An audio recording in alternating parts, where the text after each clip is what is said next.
रामचरितमानस पर बोलने की औकात नहीं है शिक्षा मंत्री को। Engineer Sachchidanand Rai MLC. छपरा में रामचरितमानस पर शिक्षा मंत्री के बयान पर भड़के सारण के एमएलसी इंजीनियर सच्चिदानंद राय ने कहा कि रामचरितमानस के संबंध में बोलने की औकात नहीं है शिक्षा मंत्री को। हजारों जन्म लेने पड़ेंगे रामचरितमानस को समझने के लिए। बिहार सरकार के मंत्री डॉक्टर चंद्रशेखर की बयानों पर कहा कि शिक्षा मंत्री का यह बयान उनके सोच और उनके शिक्षा को दर्शाता है। उन्होंने जातीय जनगणना को लेकर कहा कि बिहार में शिक्षा व्यवस्था, गरीबी, अस्पतालों की व्यवस्था, रोजगार आदि पर जनगणना करना चाहिए। साथ ही उन्होंने मुख्यमंत्री के समाधान यात्रा को लेकर कहा कि उप मुख्यमंत्री तेजस्वी यादव के कुर्ता खींचने के डर से पटना छोड़कर जिले में बैठकर समीक्षा कर जनता की आंखों में धूल झोंक रहे हैं। क्या कहा इंजीनियर सच्चिदानंद राय ने, आप खुद ही सुनिए। मैं इनसे और कोई अपेक्षा रखता भी नहीं हूँ।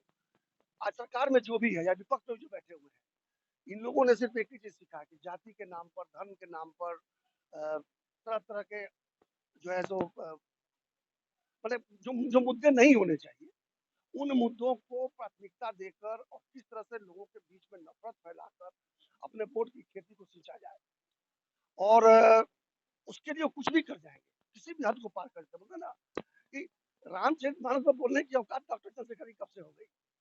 डॉक्टर चंद्रशेखर अपने बच्चे का नाम राम नहीं रखेंगे, उनका अधिकार में है। तुलसी नहीं रखेंगे, समझ में आता है, लेकिन रामचरितमानस पर दो शब्द बोल सके उसके लिए अभी उनको कम से कम 1000 जन्म और लेना होगा।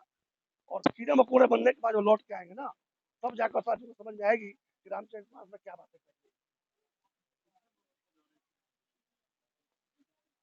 वो मंत्री योग बनने के लायक है ही नहीं। एक ऐसे ही जी टीवी पर डिबेट चल रहा था, उसमें मैं भी था और उस व्यक्ति का जो मैंने ज्ञान देखा और जिस तरीके से उसने अपनी बात रखी और लास्ट में हमारे साथ झगड़ा भी हो गया। वो कि कोई अड़गड़ बातें करेगा तो बर्दाश्त तो करेंगे नहीं।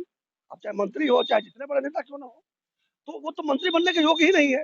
बल्कि मंत्रिमंडल में आधे से अधिक लोग मंत्री बनने के योग्य नहीं है, लेकिन बने हुए हैं।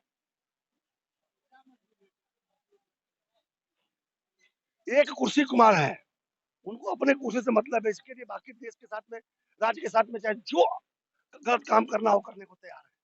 उनका कोई एक ही उनका मकसद है कि किसी तरह से कुर्सी पर हम बैठे रहे, मुख्यमंत्री पद नहीं जाना चाहिए और उसके लिए उनको जितना भी कुछ करना है, बिहार का जितना नुकसान पहुंचाना है पहुंचा रहे हैं। समस्या पूछे ना, हम बताते हैं समस्या क्या है।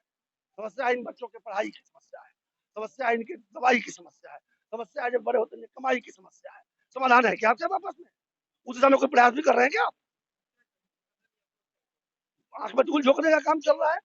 पटना में ज्यादा रहना नहीं चाहते हैं क्योंकि तेजस्वी रोज खींच रहे हैं उनका कुर्ता कि हमको मुख्यमंत्री बनाओ, हमको मुख्यमंत्री बनाओ। तो कुर्ता न खींचे इसलिए भाग जाते हैं वहां से हेलीकॉप्टर से जाके और समाहरणा में बैठ के और गेस्ट हाउस में बैठ के, स्टेट गेस्ट हाउस में बैठ के क्या समाधान कर लेंगे जी? जनता के बीच जाइए, समस्या देखिए और समाधान हो तो बात कीजिए। ये भी एक और आंख में धूल झोंकने का काम है। क्या कर लेंगे जान के?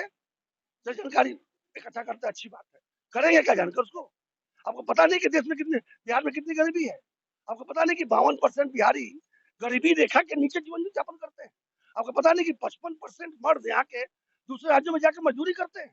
आपको पता नहीं है कि गरीबी में आप एक नंबर है? आपको पता नहीं कि शिक्षा में आप एक नंबर है, बेरोजगारी में एक नंबर है, पलायन में एक नंबर है, और जहाँ एक नंबर होना चाहिए वहां सबसे पीछे है? सब तो पता है, तो क्या समाधान करने निकले हैं? और क्या जातीय जनगणना करके क्या उखाड़ देंगे आप? तो बेकार की बातें हैं। काम नहीं करना है तो यहाँ वहां की बातें करनी है।